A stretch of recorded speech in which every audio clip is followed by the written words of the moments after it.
Netflix's latest thriller film features Kelsey Bill's Iris, a grieving mother on the brink of suicide, who meets Finn Wittrock's Richard at a state park.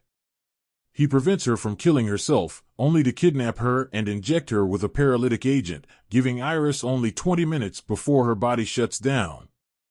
Don't Move opens with Iris unable to sleep. She's lost her child at the state park, where they'd often come as a family. She visits her son's memorial, built near a cliff, which is possibly where he had slipped and fallen.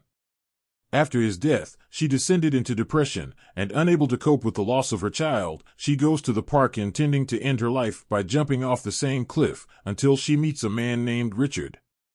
Richard turns out to be a psychopathic serial killer who kidnaps Iris, injects her with a paralytic, and dumps her onto the back seat of his car. Confident about zero network coverage in the forested area, he doesn't check her pockets, which contain a pocket knife she had brought along. She cuts her binds with the knife, attacks Richard, and breaks free. Richard then informs her about the paralytic agent and tells her that her body will shut down completely within 20 minutes.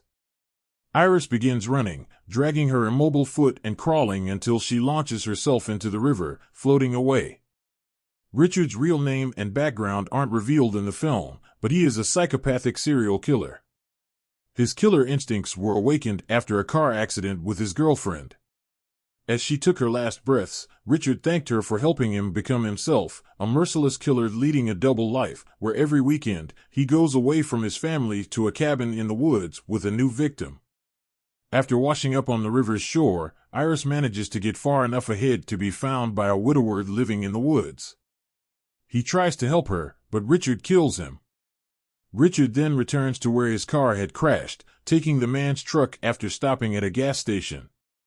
He drives Iris to a lake, intending to drown her in a boat, when Iris manages to convince him to come closer and then lodges a knife in his neck. After attacking Richard, Iris is able to make him fall off the boat. But he's alive enough to swim to the shore as Iris gains full control of her body and reaches the shore herself. Before leaving, she tells Richard thank you and leaves him to die. Just as Richard had thanked his girlfriend for awakening the killer in him, Iris' encounter with Richard reignited her desire to live.